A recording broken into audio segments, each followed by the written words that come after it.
नमस्कार, मैं हूं तनिष खुराना और आप देख रहे हैं यूथ लुक की एक्सक्लूसिव रिपोर्ट। दिल्ली में आम आदमी पार्टी की सरकार आने के बाद से ही सरकार और एलजी के बीच अधिकारों को लेकर चलती आ रही खींचातानी किसी से छुपी नहीं है। जब नजीब जंग दिल्ली के राज्यपाल थे तब ये जंग और भी ज़्यादा दिखाई देती थी। हाल ही में लोगों ने वो तस्वीर भी देखी जब दिल्ली सरकार के सभी मंत्री और खुद मुख्यमंत्री केजरीवाल कई दिन तक एलजी आवास पर सोफे पर बैठकर प्रदर्शन करते नजर आए। ऐसा ही एक बड़ा टकराव फिर एक बार देखने को मिल रहा है, जो आने वाले दिनों में और बड़ा बन सकता है, क्योंकि आम आदमी पार्टी इस मुद्दे को दिल्ली के गली मोहल्ले तक ले जाने का मूड बना चुकी है।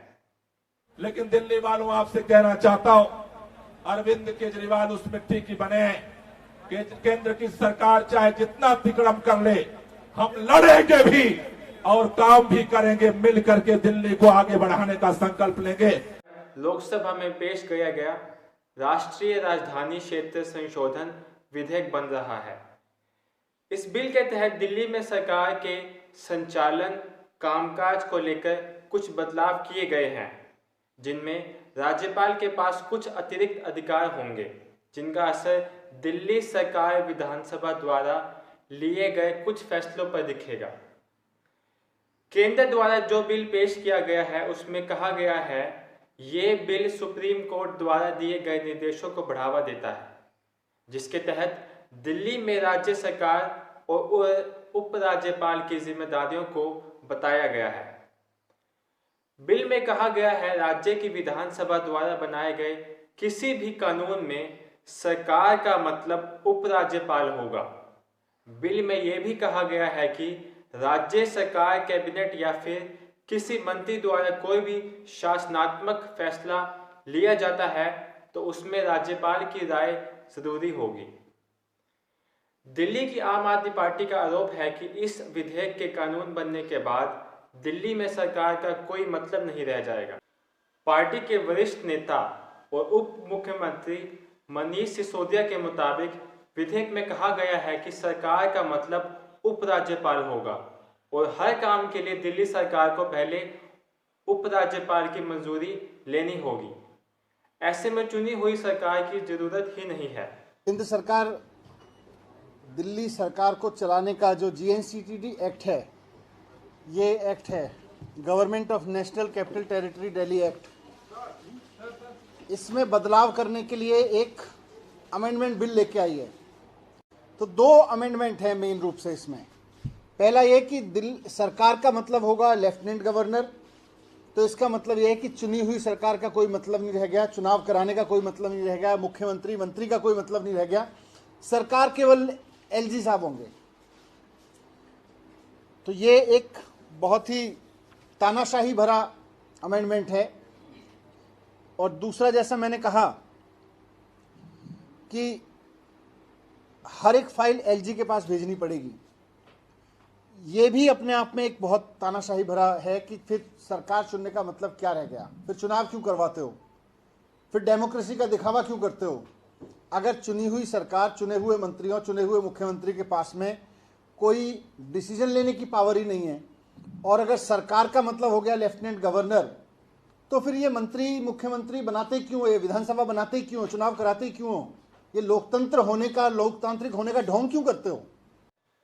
दिल्ली के मुख्यमंत्री अरविंद केजरीवाल ने एक ट्वीट में कहा है कि केंद्र की बीजेपी सरकार संसद में असंवैधानिक और अलोकतांत्रिक बिल लेकर आई है। इस बिल के पास होने के बाद दिल्ली की जनता द्वारा चुनी हुई सरकार की बजाय उपराज्यपाल की दिल्ली सरकार बन जाएगी। आम आदमी पार्टी का यह भी कहना है कि लगातार कई विधानसभा चुनावों और अब निगम उपचुनावों में दिल्ली की जनता बीजेपी को नकार चुकी है। ऐसे में दिल्ली पर राज करने का ये नकारात्मक तरीका अब भाजपा शासित केंद्र सरकार अपनाने जा रही है। बिल का स्वागत करते हुए दिल्ली विधानसभा में विपक्ष के नेता रामवीर सिंह भिदोड़ी ने कहा है कि यह सही दिशा में उठाया गया कदम है। उन्होंने कहा है कि इस बिल से दिल्ली में गवर्नेंस बेहतर होगी और प्रशासन से जुड़े अहम मामलों में राज्य सरकार और उपराज्यपाल की संवैधानिक भूमिकाएं स्पष्ट होगी। दिल्ली बीजेपी के चीफ आदेश गुप्ता ने कहा है कि इस बिल से आखिरकार केंद्र और दिल्ली के सरकारों के बीच प्रशासनिक कार्यों और शक्तियों का विवाद खत्म हो जाएगा। गुप्ता ने कहा है कि विधेयक के पारित होने के बाद भी चुनी गई सरकार के पास 75% प्रशासनिक शक्तियां होंगी। गुप्ता ने कहा है कि ये विधेयक सुप्रीम कोर्ट के फरवरी 2019 के आदेश के अनुरूप है। इस अमेंडमेंट के बाद दिल्ली के अंदर विकास की रफ्तार बढ़ेगी। दिल्ली की सरकार और एलजी के बीच जो कॉन्स्टिट्यूशनल एम्बिग्यूटीज है उनको दूर किया जाएगा और जो एक सरकार की रिस्पॉन्सिबिलिटी होती है, केंद्र सरकार को जिस तरह से माननीय उच्चतम न्यायालय की डिविजनल बेंच और कॉन्स्टिट्यूशनल बेंच ने जो फरवरी 2018 और जुलाई 2019 में जो उन्होंने इच्छा व्यक्त की है, उस सुप्रीम कोर्ट के डायरेक्शन को आज पार्लियामेंट पूरा करने जा रही है। कांग्रेस पार्टी के नेता और सुप्रीम कोर्ट के वरिष्ठ वकील कपिल सिब्बल ने कहा है कि इस विधेयक से सत्ता का अहंकार झलकता है। दिल्ली में जब से अरविंद केजरीवाल की सरकार आई है, वक्त वक्त पर यह विवाद होता रहा है। यही कारण रहा है कि ये मामला सुप्रीम कोर्ट तक पहुंचा था और साल 2018 में सर्वोच्च अदालत ने एक फैसला सुनाया था। सुप्रीम कोर्ट के आदेश के मुताबिक दिल्ली में जमीन, पुलिस या पब्लिक ऑर्डर से जुड़े फैसलों के अलावा राज्य सरकार को उपराज्यपाल की मंजूरी लेने की जरूरत नहीं है। हालांकि दिल्ली सरकार के मंत्रिमंडल द्वारा किए गए फैसलों की सूचना उपराज्यपाल को दी जाएगी।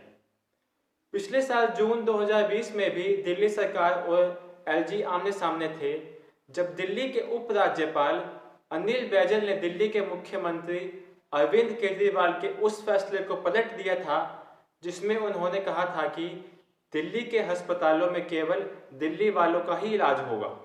तब अनिल बैजल ने अधिकारियों को आदेश दिया था कि वो इस बात का ध्यान करें कि किसी भी मरीज को स्वास्थ्य सेवाएं देने से इस आधार पर मना नहीं किया जाए क्योंकि वो दिल्ली का निवासी नहीं है।